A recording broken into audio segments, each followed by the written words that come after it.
Hola a todos, muy buenas tardes. Sean todos muy bienvenidos a nuestro octavo workshop de talento inclusivo. Mi nombre es Simón Palacios Castro y soy uno de los que es parte del equipo de talento. Estamos muy contentos por el interés mostrado para inscribirse en el portal. Cada vez somos una comunidad mucho más grande y sabemos que algunos tienen dudas de cómo poder postular a las ofertas.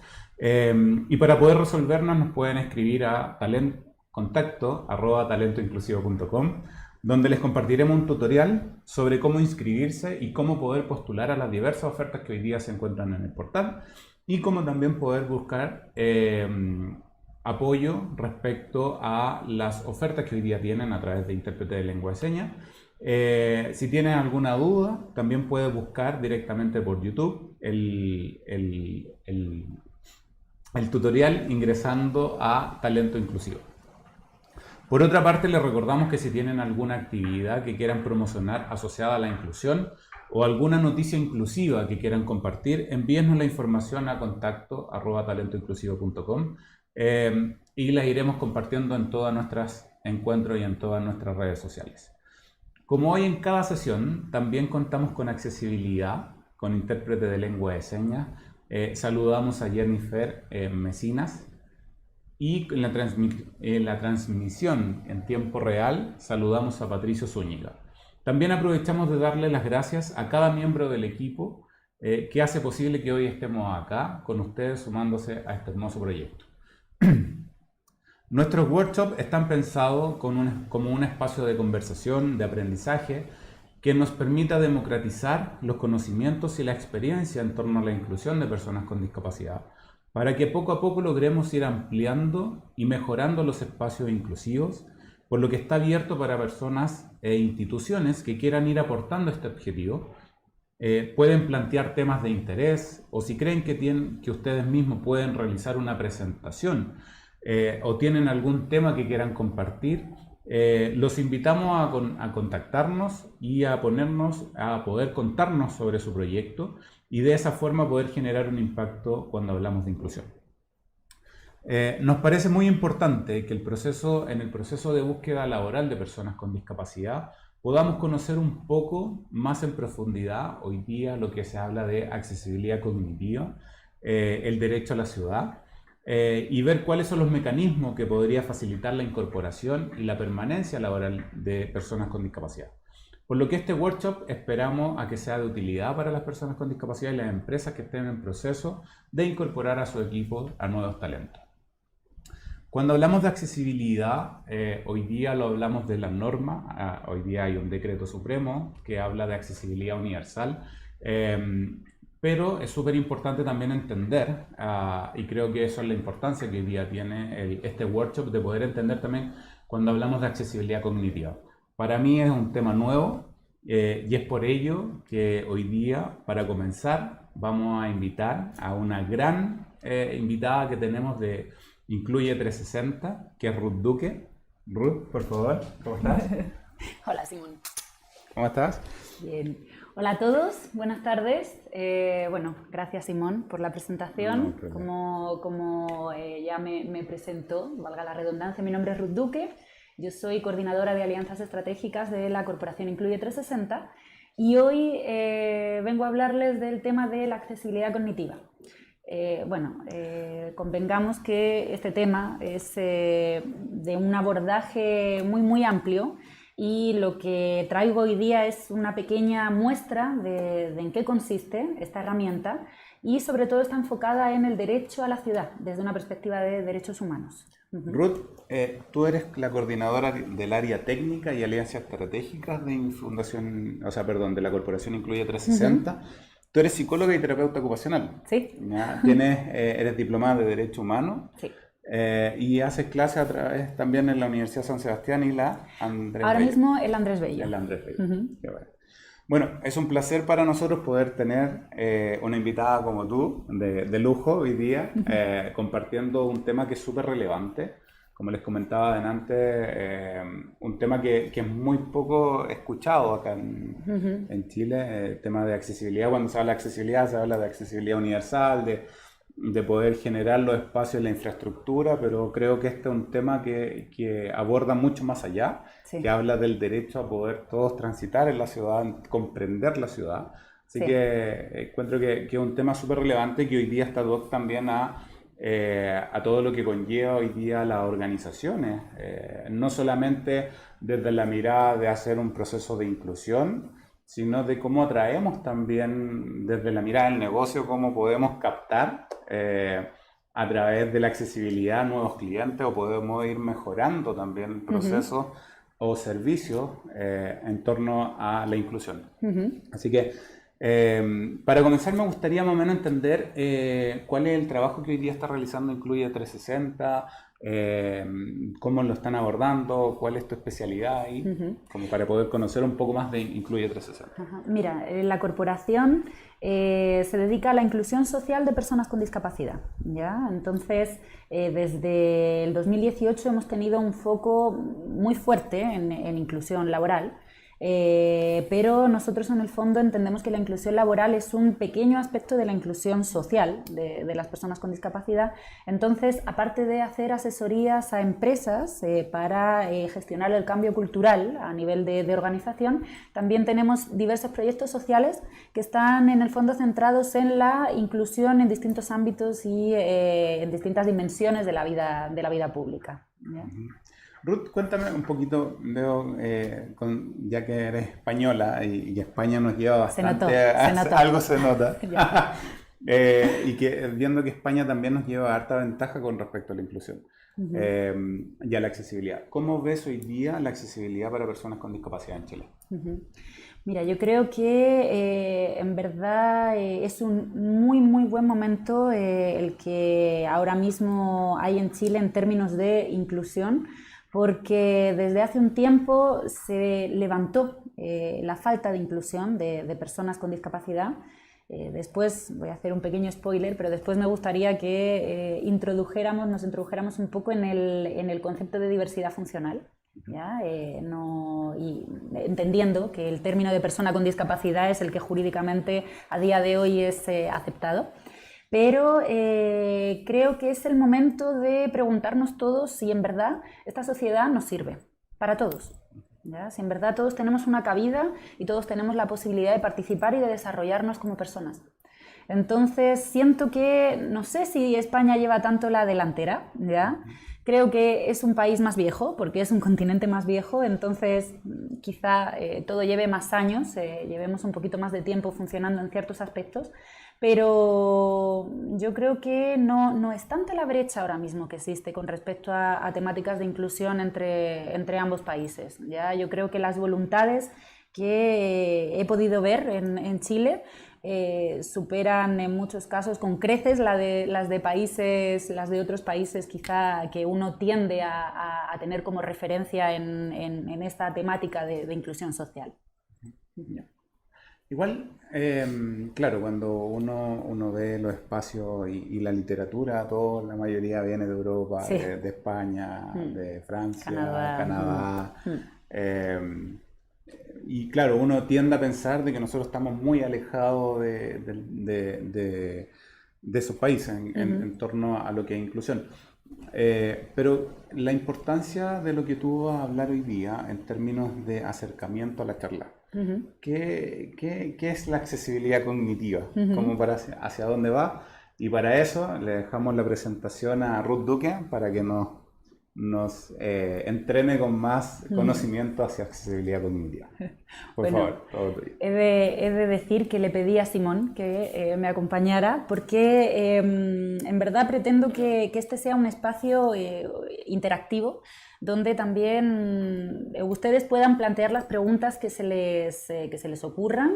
Yo creo que ese es un muy buen aporte de estos workshops online, porque al final la idea de construir el conocimiento es algo bastante más enriquecedor para todos que el hecho de que yo venga y exponga de una manera más unilateral, ¿ya? Bueno, y antes de nada también darle las gracias a Talento Inclusivo, a todo el equipo, por la acogida, por todo. Así que, si les parece, voy a empezar. No hay problema. Perfecto. Me gustaría partir por una frase que creo que en verdad es la que nos hace preguntarnos esto de si la sociedad en verdad es para todos y recoge el crecimiento y el desarrollo de todos. Es una frase de Jane Jacobs. Jane Jacobs fue una teórica urbanista y una activista estadounidense de mediados del siglo XX que se centró en estudiar el fenómeno de la marginalidad en el desarrollo de las sociedades, ¿ya? De las grandes ciudades de Estados Unidos. Y la frase, los contactos en la acera son el pequeño cambio en el que la riqueza de la vida pública de una ciudad puede crecer, ¿sí? Cuando leemos contactos en la acera está en las ciudades, ¿sí? Y la vida pública es lo que hace que una ciudad pueda crecer, por tanto, también es lo que hace que nos desarrollemos tanto a nivel de sociedad como a nivel individual. Yeah. Entonces, ahora les quería dejar con un pequeño video, ¿sí? Para que lo podamos comentar después del mismo.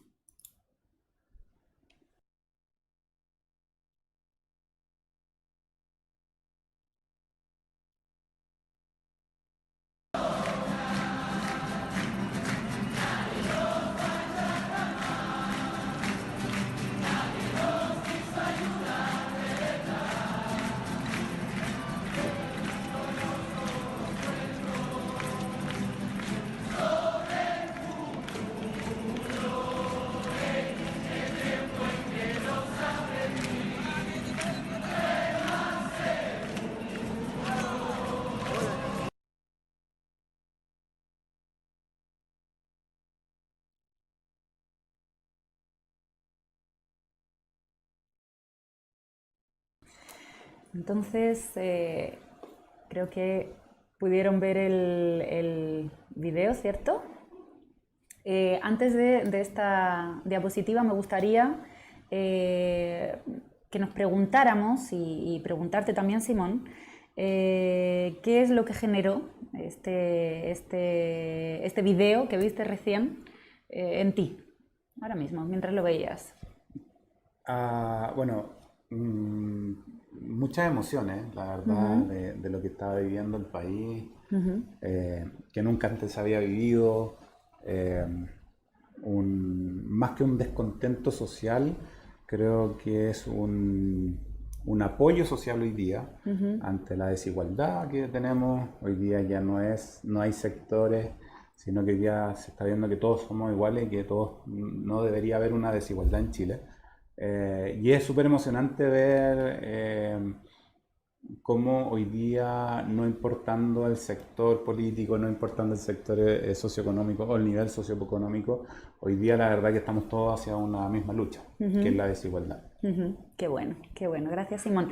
Independientemente de la ideología y los valores con los que uno se sitúe en este periodo social, en este momento de realidad social desde el 18 de octubre, lo que está claro es que esta realidad nos genera emociones a todos, y nos genera emociones que son intensas hasta tal punto que repercuten en la conformación y reconformación de una identidad, ¿ya? De una identidad que es personal, pero también de una identidad que es grupal o que es social.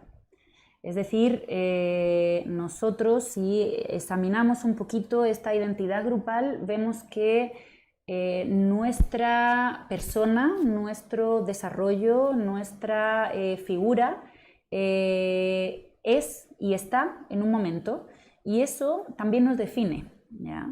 Yo creo que ninguno de los que estamos acá podemos decir que somos los mismos que antes del 18 de octubre, ¿ya?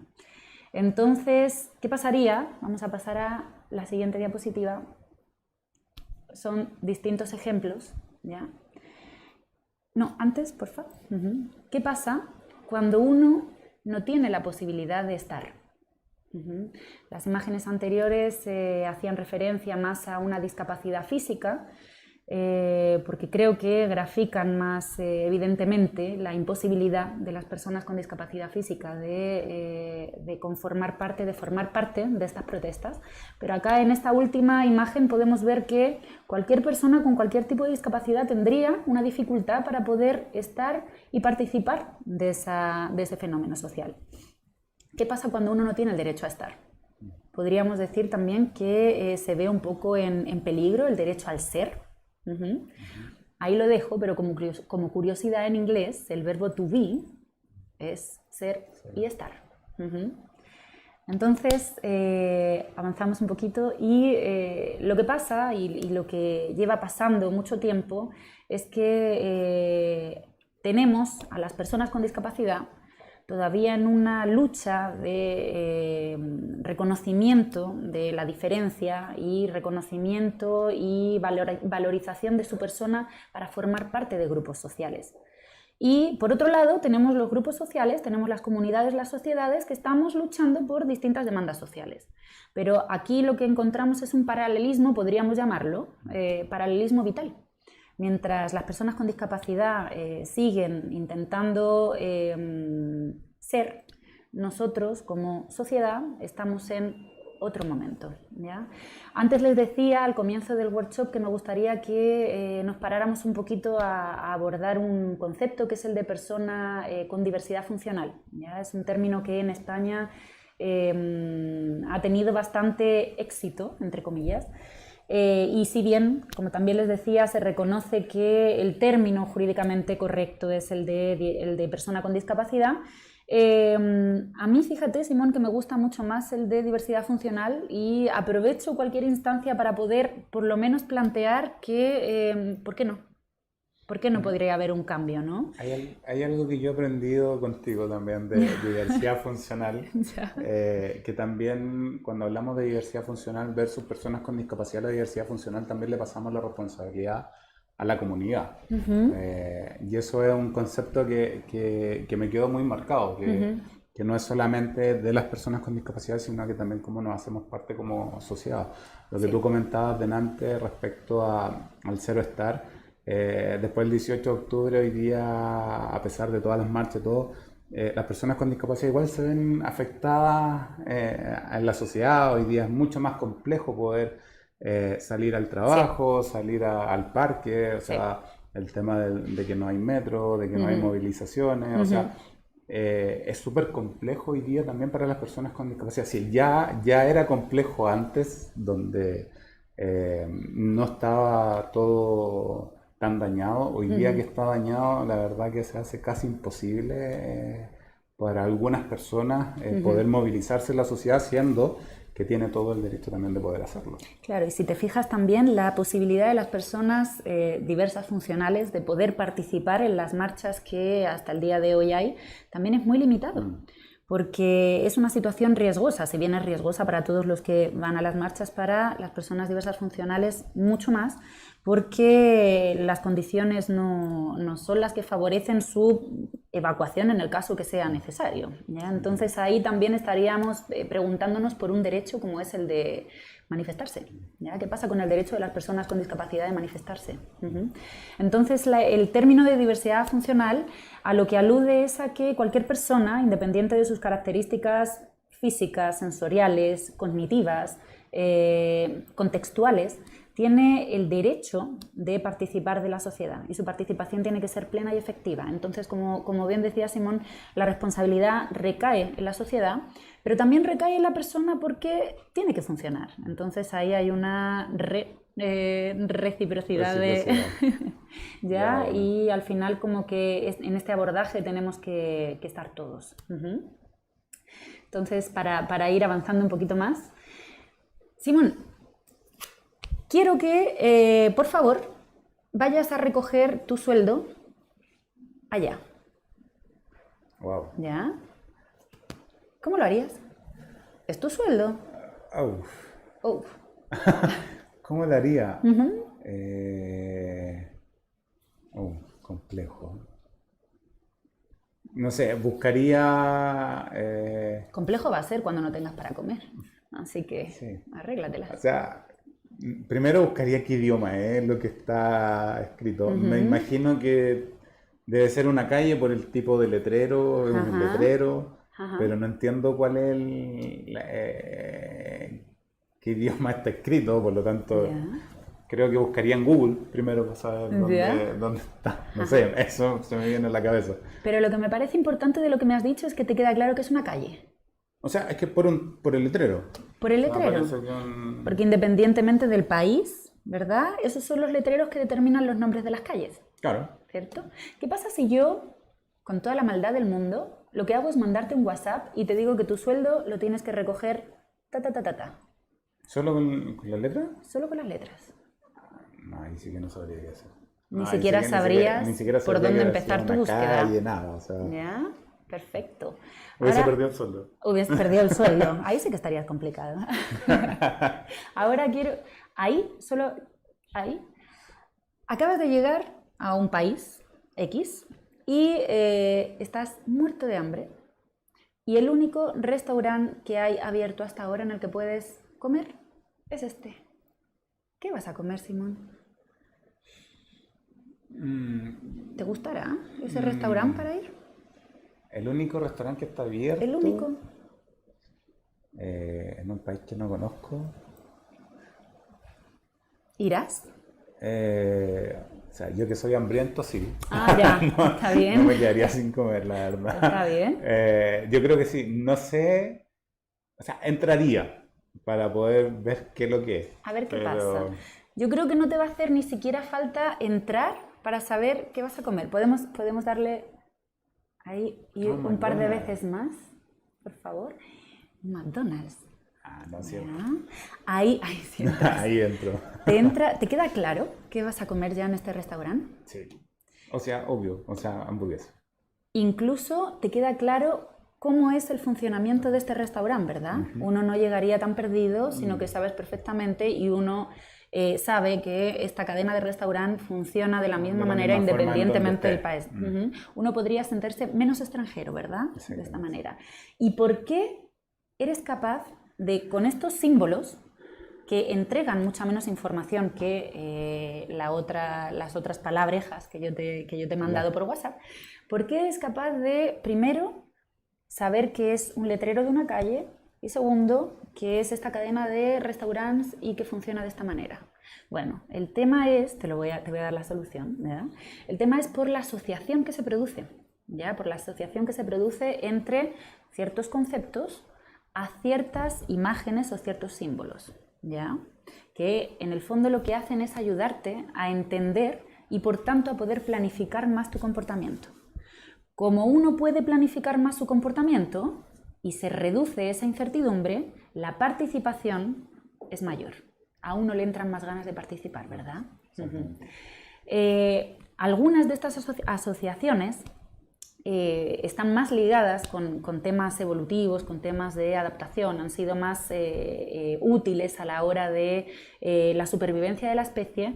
Entonces incluso se ha hablado de que algunos comportamientos son intuitivos, como por ejemplo los pescadores. Tú no has visto los pescadores cuando son capaces de saber qué tiempo va a hacer 2 días después, solo con mirar alguna señal del entorno. Sí, lo he visto. Ajá, un olor que uno es incapaz de percibir, una cierta característica del cielo. Ajá. En algún momento, claro.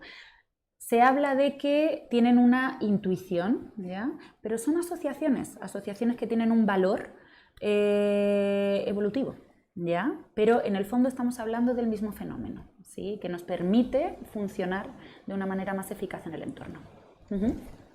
Avancemos un poquito.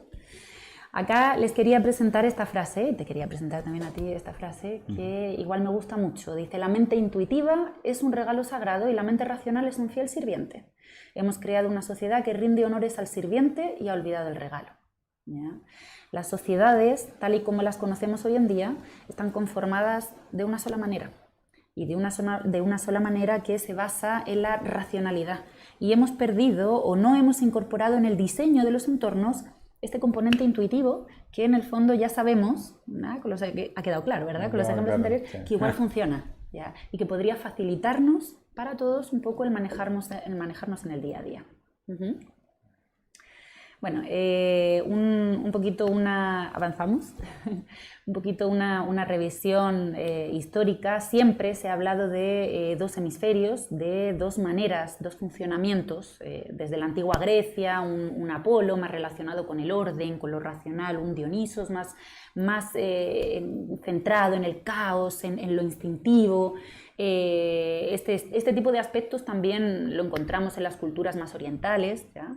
Y desde el surgimiento de las neurociencias también se estudió mucho la conformación cerebral con los diferentes hemisferios y las funciones de cada hemisferio, ¿ya? Un hemisferio izquierdo más relacionado con lo analítico, con lo verbal, uno derecho, más intuitivo, más emocional. Ajá. Pero al final lo que tenemos es que independientemente de que existan dos hemisferios, existe uno solamente. Por tanto, lo que tenemos que ver es que existen funcionamientos, por ejemplo, a nivel cognitivo, tantos como personas somos en el mundo. ¿Ya? Avanzamos un poquito. Simón, rápidamente, ¿qué estás viendo? ¿En la imagen? ¿Sí? A ver. Rápidamente. Dos personas mirándose de frente, o sea, son dos ancianos mirándose. Ya. Y ahora ya con más tiempo puedes... Veo un mariachi, una persona firmándose algo en la cabeza, Sí. otra persona saliendo como de una casa, como una botella amarilla al medio, Ya, como una copa. como una copa, sí, botella, copa, y una botella al lado de la mujer. Ah, ¿la viste? La viste. La vi. Buena. Pero fíjate que tu primera respuesta fue más global. Ya lo que percibiste fueron dos ancianos, ¿verdad? Dos personas de edad que se están confrontando en la mirada. Bueno, ¿por qué les traje esta imagen? Porque en el fondo nos habla de los distintos procesamientos de la información que podemos tener las personas, ¿ya? Hay personas que tienen un procesamiento más global, como por ejemplo tú, Simón, ¿ya? Y personas que tienen un procesamiento más analítico, que quizá en un primer momento se hubieran podido fijar más en los distintos elementos que componen la imagen. Sin meternos en este ejercicio más profundamente y buscar los porqués, lo que tenemos que resaltar es que ninguno de los dos procesamientos está mal, ¿ya? Porque la imagen es la que es y ni tu respuesta era incorrecta ni la que puede darnos cualquier otra persona que se hubiera fijado en los elementos. Entonces, ¿por qué las sociedades están diseñadas solo teniendo en cuenta un tipo de procesamiento? ¿Ya? ¿Por qué limitamos a las personas que nos siguen el procesamiento, podemos decir, dominante o podemos decir como más normal dentro de la curva normal, hablando siempre de la normalidad, ciñéndonos a la curva normal? Entonces, un poquito para atrás, porfa. ¿Esto tendrá algo que ver con fenómenos de la convivencia? ¿Se te ocurre que esto puede tener que ver con la convivencia? O sea, yo creo que el tema de las diferencias, como de las distintas perspectivas, de las distintas miradas que uno puede tener, que no debería influir, pero finalmente en muchos aspectos, en muchos casos sí termina influyendo. Claro, y se puede generar un conflicto, y se ¿verdad? generan algunos conflictos. Si avanzamos, ¿podemos avanzar una más? Gracias. La típica imagen, ¿verdad?, que hemos visto muchas veces, que depende de la perspectiva, es también el posicionamiento que hace acerca de un hecho. Perfecto, ahí tenemos un conflicto, pero avancemos un poquito más. ¿Qué pasa cuando ni siquiera soy capaz de poder comprender el hecho, de poder comprender la información? Porque el entorno no me brinda la posibilidad de poder tener esta información. ¿Qué pasaría? Se acaba el conflicto. Se acaba. Y para muchos pueden pensar que es maravillosa esta situación, ¿cierto? Sí. Pero ¿qué pasa con la participación? Se quedan excluidos totalmente.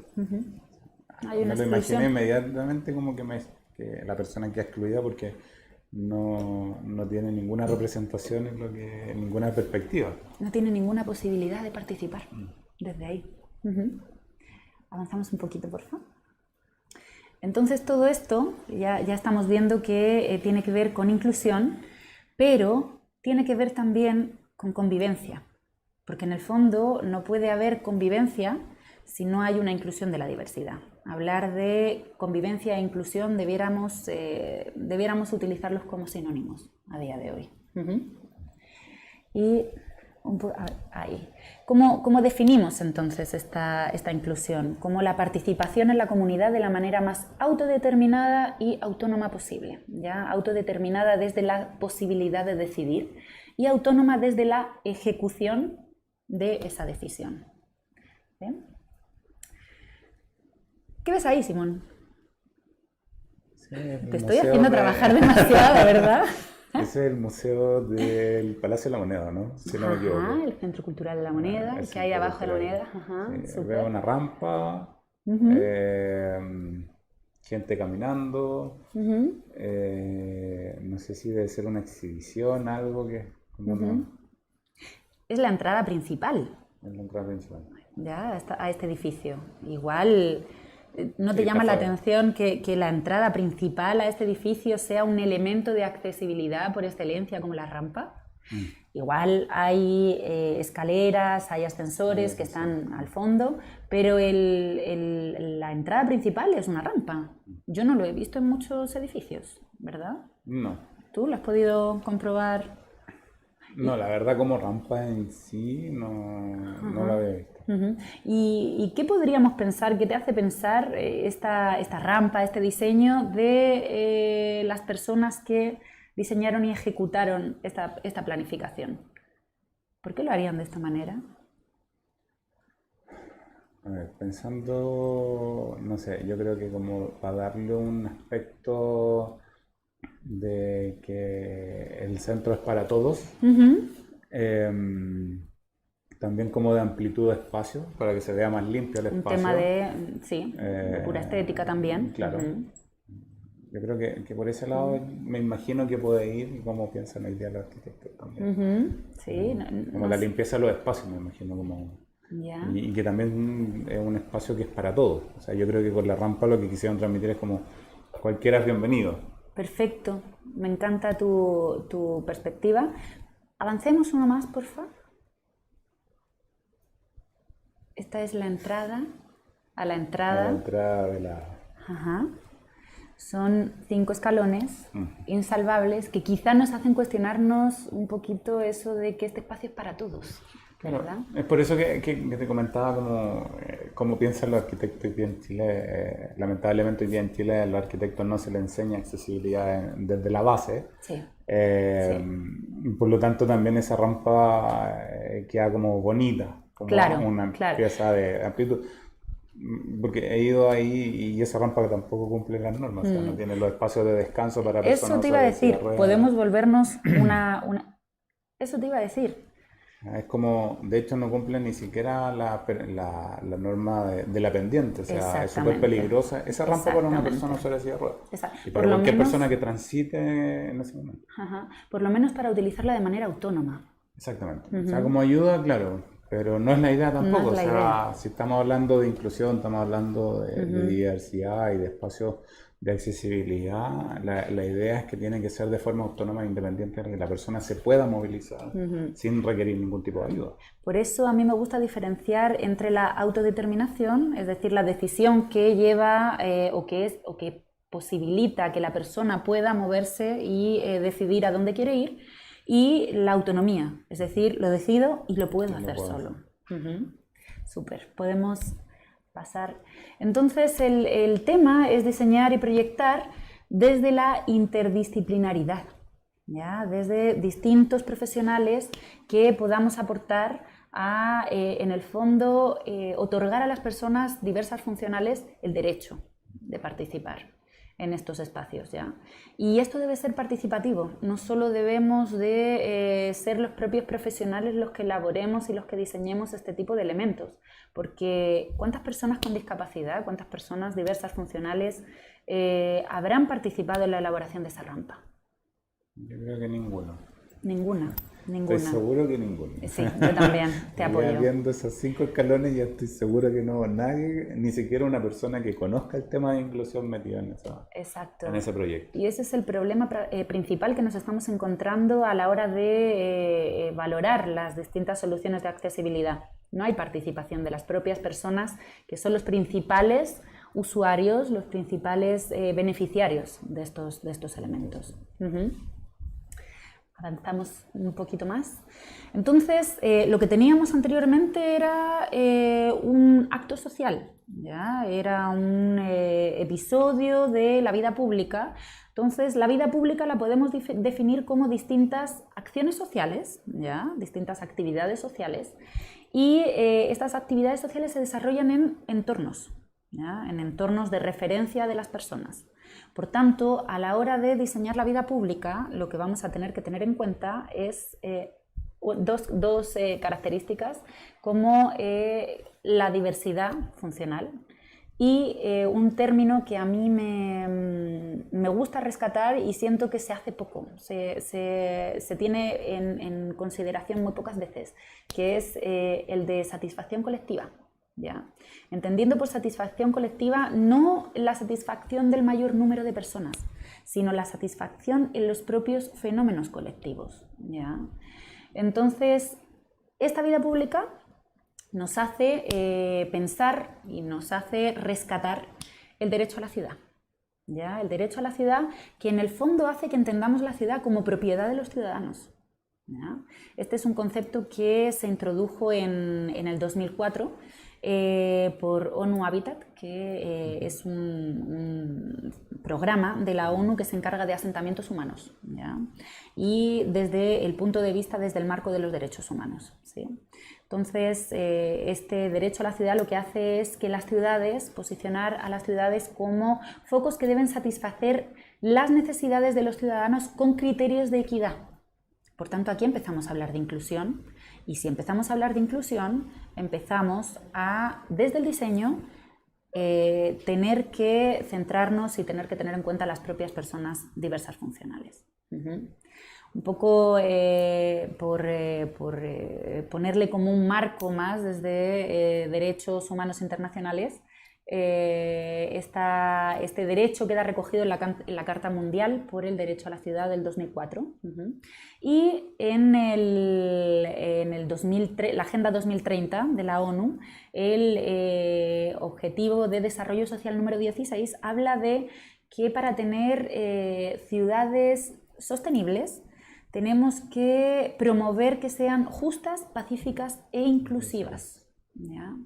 Entonces, parece que nos estamos dando cuenta ya de que la inclusión no es solo algo que favorece a las personas con discapacidad, sino que favorece al desarrollo de estas comunidades desde un punto de vista sostenible. Entonces ya hemos hablado de la vida pública. La vida pública, pero ¿dónde se desarrolla la vida pública? La vida pública se desarrolla en el espacio público. Por tanto, las mismas características que rescatábamos para la vida pública, tener en cuenta la diversidad funcional y tener en cuenta la satisfacción colectiva, son las características que debiéramos tener en cuenta a la hora de planificar el espacio público. Y para esto, avanzamos. Esto hace que rescatemos, que también yo me alegro mucho de que esto esté pasando, se rescata el concepto de hábitat, ¿ya? El concepto de hábitat habla de un lugar donde vive la comunidad y que obvio que incluye el hábitat construido, pero no es solamente de lo que nos tenemos que preocupar del hábitat construido, sino de todo el contexto, todo el entorno que acoge esa construcción, ¿ya? Si hablamos de comunidad, ya hemos visto, no vamos a redundar, estamos hablando de todos. Por tanto, estamos hablando de accesibilidad. ¿Y qué pasa cuando uno habla de accesibilidad? Que al tiro, ¿verdad?, se nos viene a la mente la rampa, se nos viene a la mente la ruta podotáctil, las señales lumínicas, las señales auditivas, ¿verdad? Pero ¿qué pasa con la comprensión de los entornos? Tenemos que abordar, bueno, tú antes bien decías que hay el tema de la accesibilidad por normativa tendría que estar en cualquier tipo de edificación. Según el Decreto Supremo 50, que recoge características de accesibilidad para los espacios, pero sabemos que esa normativa está muy centrada, ¿verdad?, en la discapacidad física y la discapacidad sensorial. Incluso hay un peso desigual entre estas discapacidades, dándole mucho énfasis a la discapacidad física, ¿verdad? Entonces hablamos acá de un concepto que es el de la democratización de la accesibilidad. Cuando hablamos de accesibilidad para la diversidad funcional, ¿ya? Entonces el decreto está bien, nos asegura un piso, pero es el desde, ¿ya? Y está en la mano de todos nosotros y en la responsabilidad de todos nosotros el ir un paso o 100 más allá. Entonces, perfecto, ya hemos hablado un poquito de accesibilidad. ¿Y qué es la accesibilidad cognitiva? ¿Ya? ¿Qué es la accesibilidad cognitiva?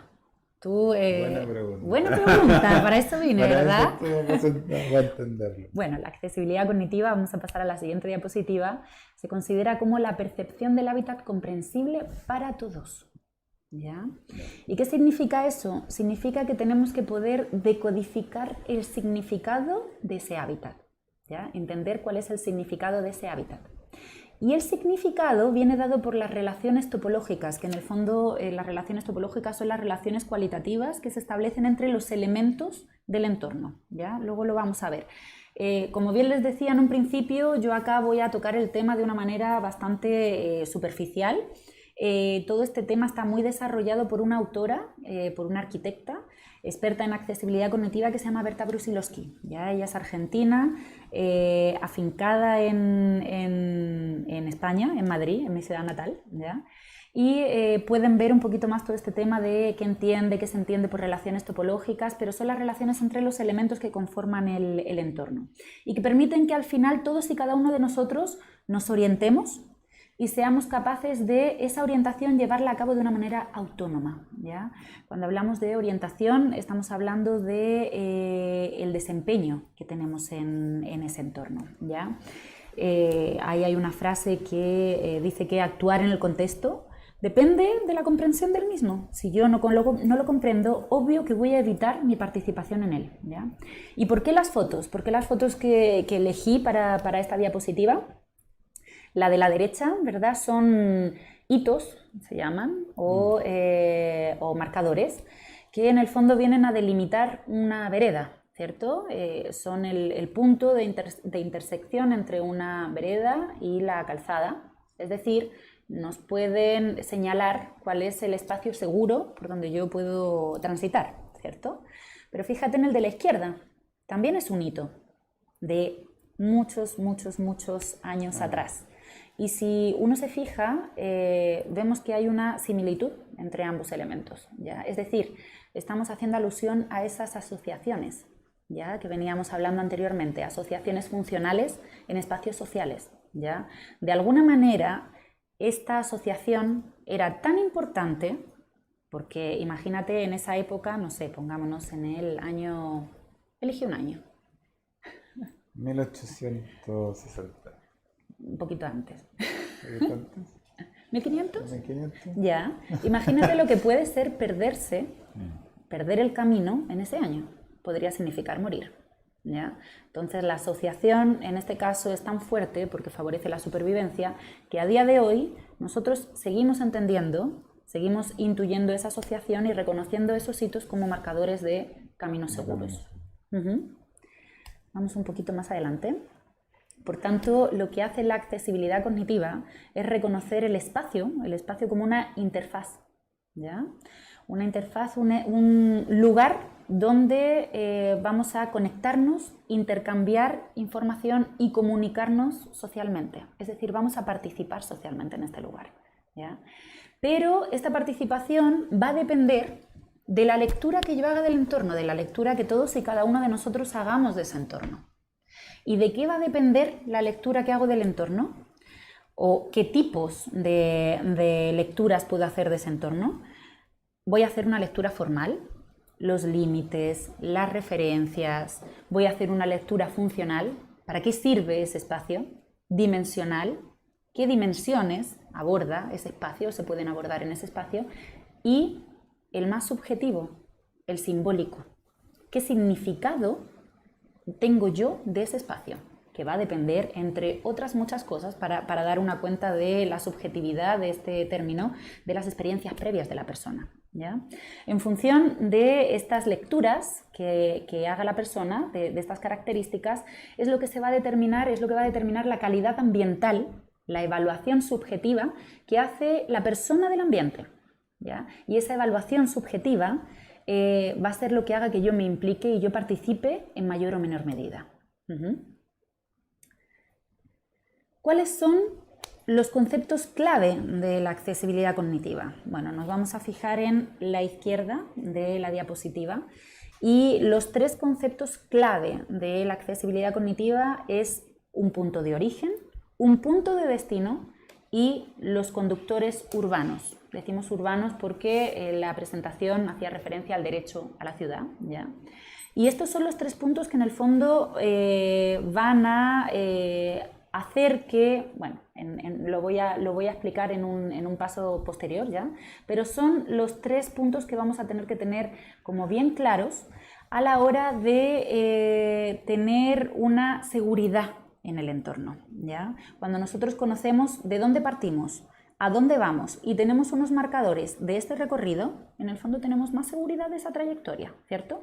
Estos conductores urbanos dependen en mucha medida, en gran medida, de los sentidos, de la percepción por medio de los órganos sensoriales y de la memoria, ¿ya? Una memoria que nos va a servir también para el reconocimiento de estos conductores como tales, ¿ya? Y la evaluación, apretamos un poquito más, ¿ya? Y otro poquito más, ¿sí? La evaluación de todo esto, este esquema, es lo que nos va a determinar la experiencia que tenemos del entorno, ¿sí? Y esta experiencia del entorno nos va a dividir los espacios en 3 tipos de espacios. Ahí no sé por qué no se vio uno. A ver, démosle otra vez más a ver si nos aparece. No, entonces volvemos para atrás. Da igual, yo le digo. Al final esta experiencia va a hacer que uno reconozca los espacios, los entornos como lugares, que son de una amplitud más amplia, donde los límites son más difusos, recintos, que en el fondo están claros en sus límites, ¿ya? Y en su demarcación, y los no lugares, que fue el término que no apareció. Los no lugares son cuando no tenemos ninguna demarcación, ni ninguna claridad, ni ningún tipo de conexión entre esos marcadores. Entonces, ni siquiera los reconocemos como lugares, ¿ya? Pero centrémonos en los recintos, ¿ya? Los recintos lo que nos provocan, al tener claros esos límites y esos marcadores, ese origen y ese destino, lo que nos provocan es protección, seguridad, contención y apoyo a la hora de experimentar ese entorno. Y fruto de esa percepción, fruto de esa experiencia, lo que voy a hacer es participar más de él. Lo que va a favorecer es la participación de la persona y, en este caso, la inclusión de la persona a nivel social, ¿ya? Vamos a ver qué pasó a la hora de conformarse las ciudades, y para eso yo me centré en una foto de una ciudad bien antigua, ¿ya? Una ciudad, yo creo que debe de ser europea, ¿verdad? Y esta ciudad, este tipo de ciudades, que son bastante comunes en Europa, tienen un centro, ¿ya? Siempre tenían como un centro que era la plaza, donde estaba la iglesia, donde estaban ciertas instituciones como más de carácter de gobierno, el comercio, ¿ya? Y que es como el punto focal, ¿ya? Importante a la hora de situarnos en un espacio. Y luego tenemos todo lo que está alrededor, que es lo circundante, el espacio circundante, que en el fondo hace referencia a lo desconocido, ¿ya? ¿Qué pasó? Que esto lo que generó es que, como no se tuvo en consideración ningún orden a la hora de conformar estas ciudades, generó este efecto laberinto. generó una amalgama de calles que lo que hacen es generar una incertidumbre muy grande para poder situarnos y para poder orientarnos en las mismas. El desarrollo la evolución más orgánica de estas ciudades hizo que se construyeran sin ningún tipo de planificación urbanística, ¿ya? Y esto es lo que en el fondo quería traer esta foto también para que entendieran a lo que hacemos referencia con el efecto laberinto. ¿Por qué? Un clic más, porque es uno de los puntos centrales de la accesibilidad cognitiva, ¿ya? El romper con ese efecto laberinto a la hora de orientarnos en los espacios, en las ciudades en este caso, ¿ya? Y el otro punto en el que hace hincapié la accesibilidad cognitiva es en la sinapsis, ¿ya? Cómo estos marcadores, ¿ya? Estos conductores urbanos que en el ejemplo que hemos visto anteriormente son los hitos, tienen una comunicación, ¿ya? Tienen una relación y por tanto nos generan una información a nosotros que nos permite la trayectoria y nos permite en el fondo desempeñarnos en ese entorno de una manera efectiva. Esos son los dos grandes puntos, esos son los dos grandes puntos en los que se centra la accesibilidad cognitiva. ¿Y de qué manera? ¿Dónde hace hincapié la accesibilidad cognitiva? Siguiente diapositiva. En estos requisitos a la hora de planificar, de diseñar espacios y entornos. Tener menor dependencia, hacer que la memoria, tengamos que depender menos de la memoria para poder movilizarnos por estos entornos. Incorporar formatos complementarios, no solo términos gráficos, sino también términos auditivos, otro tipo de sensaciones, como por ejemplo la táctil, ¿ya? El disminuir la necesidad de utilizar habilidades organizativas complejas para poder desplazarnos en estos entornos, ¿ya? A la hora, este tema del vocabulario semejante para la comprensión tiene mucho que ver con la lectura fácil, ¿ya? El poder utilizar un vocabulario que favorezca la comprensión en la comunicación. No significa simplificar el contenido del mensaje, ¿ya? El contenido queremos que sea el mismo, pero la forma siempre se puede simplificar de tal manera que no solo las personas diversas funcionales se favorezcan de esta simplificación, sino todos. Yo acá tengo un ejemplo que es que, por ejemplo, todas las normas y todo lo que tiene que ver con lo jurídico, que tiene un lenguaje un poquito más complejo, ¿ya? En España, en la web del Ministerio de Justicia, está en versión normal, ¿ya? Y está en versión lectura fácil. Bueno, se comprobó que tiene muchísimas más descargas en modalidad lectura fácil, ¿ya? No es algo que favorezca solo a las personas que, en este caso, a donde apunta mucho la accesibilidad cognitiva, son diversas funcionales cognitivamente, sino para todos, ¿ya? Y la ruptura de la desorientación, ¿ya? De este efecto laberíntico, de que estos marcadores tengan un mensaje, tengan un significado y, sobre todo, potenciar la autonomía de la persona en su desempeño. A modo de ejemplo, ya para terminar, te juro que me callo, ¿sí? Acá vemos un cartel que está en una plaza de juegos, ¿ya? Y es simplemente favorecer la participación y favorecer el juego de los niños y favorecer la actividad de las personas mayores que vayan y de las personas con discapacidad, enumerando los elementos que tiene esta plaza, enumerando las funciones, incluso estableciendo una posible secuencia de utilización del espacio. Simón, ya no tengo nada más que decir. Muchísimas gracias por su atención. Muchas gracias, Ruth. La verdad que estaba muy atento a lo que estabas comentando. No tenías más remedio. Por eso No, es que de verdad que uno no le saca provecho a todo lo que es el tema de accesibilidad. Uno cree que por poner una rampa, por poner podotáctil, ya estamos cumpliendo y es como, soy inclusivo. Sí. Hoy día la palabra inclusivo de inclusión está también ensuciándose, por así decir, en lo que es el concepto. O sea, hoy día porque personas contratan personas con discapacidad, pero que no hacen gestión, dicen, yo soy inclusivo porque tengo 2 o 3 personas con discapacidad en mi equipo. Sí.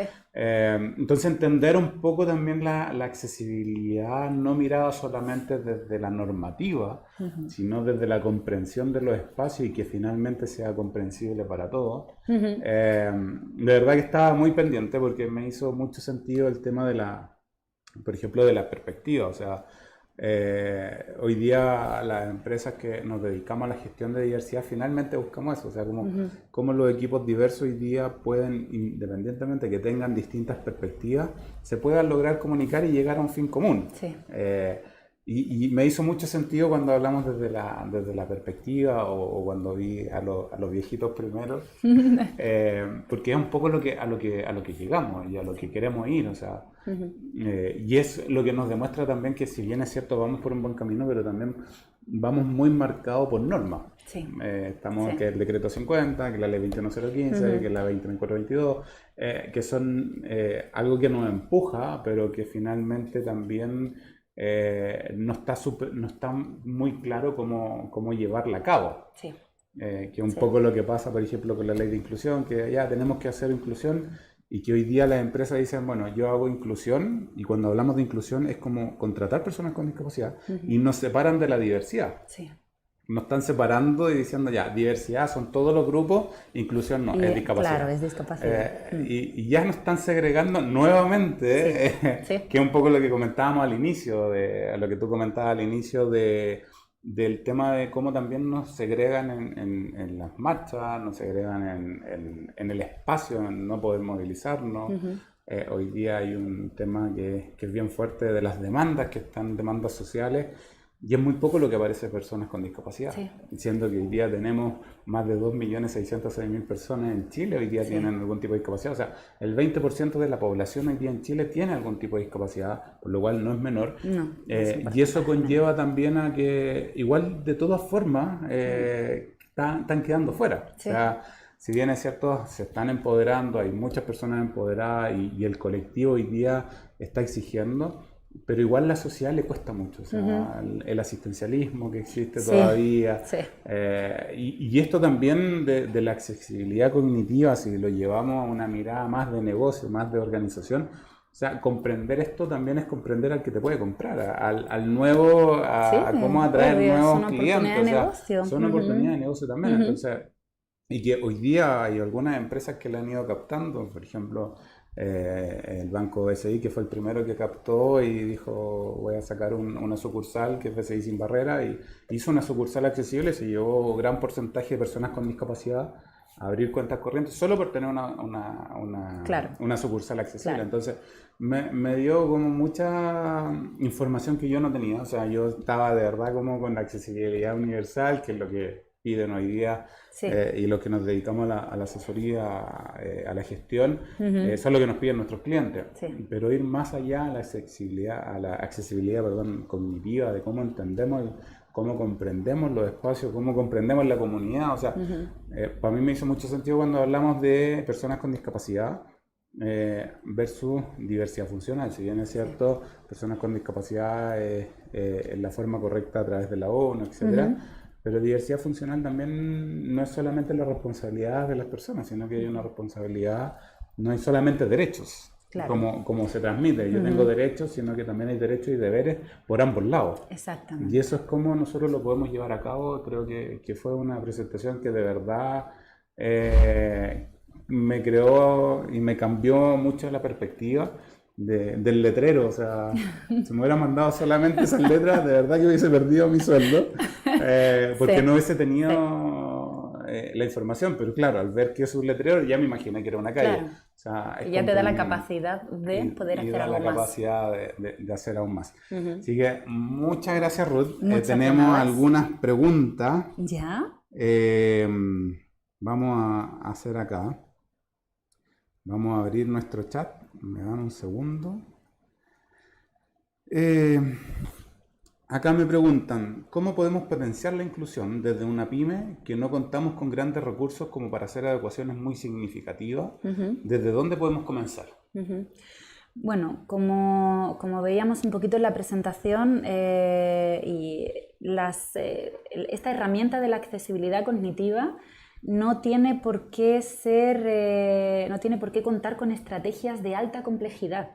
Yo creo que la accesibilidad, no solo la cognitiva, sino cualquier tipo de accesibilidad, pasa por preguntar a las propias personas con discapacidad, a las propias personas diversas funcionales, y que participen y entre todos fomentar los cambios que en el fondo hacen que todo pueda ser usado por todos y en esa pequeña pyme, pueda en el fondo trabajar una persona con cualquier tipo de diversidad, cualquiera que sea su diversidad funcional, ¿ya?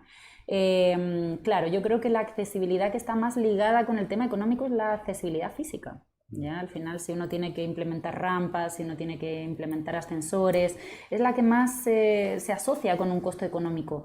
Yo creo que en temas de accesibilidad cognitiva va más por el lado de cómo comprendo este entorno y cómo rompo con esa desorientación y cómo genero una comodidad o una seguridad a la hora de utilizar el espacio. Y también hoy día que lo estábamos viendo y era simplificar la comunicación, o sea, es no solamente cómo yo genero mi espacio hoy día físico o de accesibilidad, sino que también cómo yo comunico. Muchas veces hasta los nombres son súper complicados, hay empresas que colocan nombres súper complicados y que son poco, no quedan en la memoria, o sea... Desde el marketing se busca simplificar porque lo más fácil es lo que más queda y también parte de eso es por el tema de cómo nosotros retenemos la información. Y ojo porque, claro, este tipo de estrategias, como veníamos viendo, no solo facilitan a las personas con algún tipo de discapacidad, sino que nos facilitan a todos. Yo me oriento mucho mejor, si en esta sociedad que uno tiene que ir rápido a todos los lados, por medio de un pictograma, que si tengo que leer un cartel. Entonces, todo ese tipo de estrategias yo creo que es para considerar a la hora de implementar modificaciones y diseñar los distintos entornos. Exactamente. Otra pregunta, ¿desde cuándo está vigente la normativa de accesibilidad? La normativa, no sé si tú sabes. Sí, el decreto 50 desde el 2016. 4 de marzo del 2016 se lanzó el decreto 50. Sí. Y se empezó a fiscalizar en 2019. 19, sí, en el 2019. Y esa normativa y ese decreto 50 es tanto para espacios públicos como espacios privados. ¿Ya? ¿Por qué comento esto? Porque también nos llegó una pregunta diciendo, pensando en los espacios públicos, existen edificios patrimoniales. ¿Qué tipo de intervenciones se pueden hacer en esos casos? El tipo de intervención que haga que toda persona pueda utilizarlo, porque estamos hablando de un derecho. Entonces, yo creo que es hora de que nos pongamos mucho más las pilas con este tema, ¿ya? Que lo dejemos de ver como una característica más y que de verdad lo veamos desde ese enfoque de derechos, de que todos tenemos la necesidad de pertenecer a una sociedad, porque de ahí también nos definimos mucho como personas y para eso tenemos que poder acceder a cualquier servicio, a cualquier producto, a cualquier infraestructura. Sí. Y comentando también con respecto a los espacios patrimoniales, hay una lucha entre dar cumplimiento al decreto 50 y a quienes, no recuerdo el nombre de quién está a cargo de ver los espacios patrimoniales, el MIM, si no me equivoco, no me recuerdo el nombre en este momento, pero... ¿El MIM será? La DIVAM, perdón. Sí, la DIVAM es la que está a cargo de poder, entre comillas, proteger los espacios patrimoniales. Entonces hoy día hay una pelea entre el dar cumplimiento al decreto 50, porque también eso significa modificar ciertos aspectos en los cuales la DIVAM no está de acuerdo porque se pierde el patrimonio. Entonces, como este ejemplo, perdona, de los 5 escalones del centro cultural, la moneda es un edificio patrimonial, entonces hay una dificultad a la hora de poder implementar una solución de accesibilidad para ellos. Exactamente. Bueno, ¿y quién fiscaliza el cumplimiento de la norma? La verdad que no hay un ente fiscalizador, o sea, cualquier persona que sienta que no está haciendo, no está pudiendo, no puede ocupar algún espacio público o privado, puede ir a denunciar al juzgado de policía local. Incluso cualquier persona, claro, incluso cualquier persona, claro, con o sin discapacidad aparente puede emitir denuncias en el juzgado de policía local. Claro, entonces, por lo tanto, no, si bien es cierto, está los municipios por la ordenanza, por el departamento de obras municipales que puede fiscalizar. Pero la verdad que cualquier persona puede fiscalizar, cualquier persona que sienta que no puede lograr llegar a un espacio, que sea público o privado, de forma autónoma e independiente, puede poner una denuncia en el juzgado de policía local, y el juzgado de policía local es quien empieza a hacer la investigación y se pone en visto y se logra una denuncia. Se puede incluso denunciar a través de la ley 20.609, que es la ley más conocida como la ley Zamudio, por discriminación arbitraria, que está establecida en el artículo 2, así que cualquier persona puede fiscalizar. Sí, y ojalá que todos fiscalicemos, porque al final el tema de la inclusión, tenemos que dejar bien claro que la inclusión es para todos. ¿Ya? Porque una sociedad que reconoce y valora la diferencia, al final es una sociedad que está reconociéndonos y valorándonos a cada uno de nosotros. Sí. Acá hay otra pregunta que dice, ¿por la calle Morandé tiene entrada inclusiva? ¿Desde cuándo está la normativa vigente? No entendí muy bien la pregunta, pero me imagino, fue un comentario que por la calle Morandé tiene alguna entrada inclusiva. Sí, la verdad que los espacios públicos o las entidades públicas están súper al debe de la norma, del cumplimiento del decreto. No así la empresa o los espacios privados que sí han ido avanzando. Sí. Hoy día cada vez más se están sumando, porque están viendo que también es un beneficio no solamente para las personas con discapacidad, sino que es un beneficio para todos. O sea, es cosa de ver cuando estaba el metro en la Universidad de Chile, las escaleras mecánicas, uno se colocaba abajo, salía al metro y veía que toda la gente, el 99% de la gente esperaba la escalera mecánica y no subían por la escalera. O sea, y eso es accesibilidad finalmente. Y con respecto a, por lo que entiendo, dicen que la entrada a Morandé es entrada inclusiva. Está bien. Lo que pasa es que ya estamos discriminando la entrada. O sea, ya estamos haciendo que cierto tipo de personas tengan que entrar por otra entrada diferente y, bajo mi punto de vista, eso ya se escapa de mí.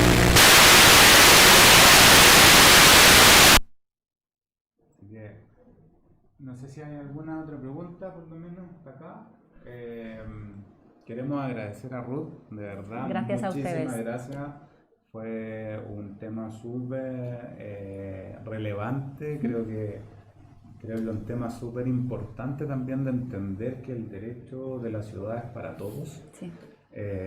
Y también de poder nutrirnos con cierta información que es relevante hoy día, en un día que estamos con el tema de la inclusión, la diversidad, y que está como un boom.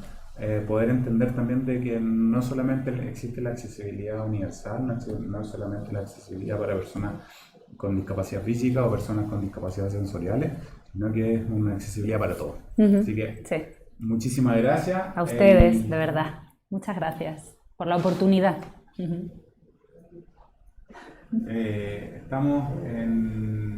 Estamos esperando.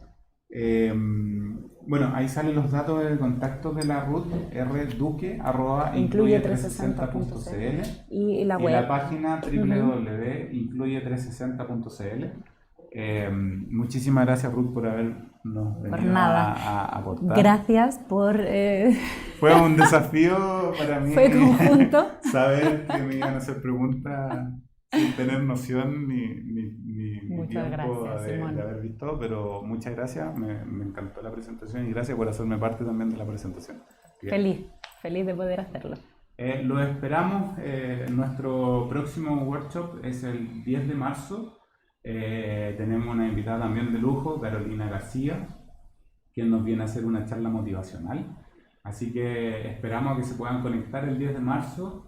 Cualquier duda, consulta que no hayan logrado hacer ahora a Ruth, nos pueden escribir en correo contacto@talentoinclusivo.com y ahí se la haremos llegar a Ruth para poder ser el canal de comunicación. Así que muchísimas gracias a todos por haberse conectado, a todos y a todas por haberse conectado. Espero que les haya gustado, espero que les haya servido y hasta una próxima vez.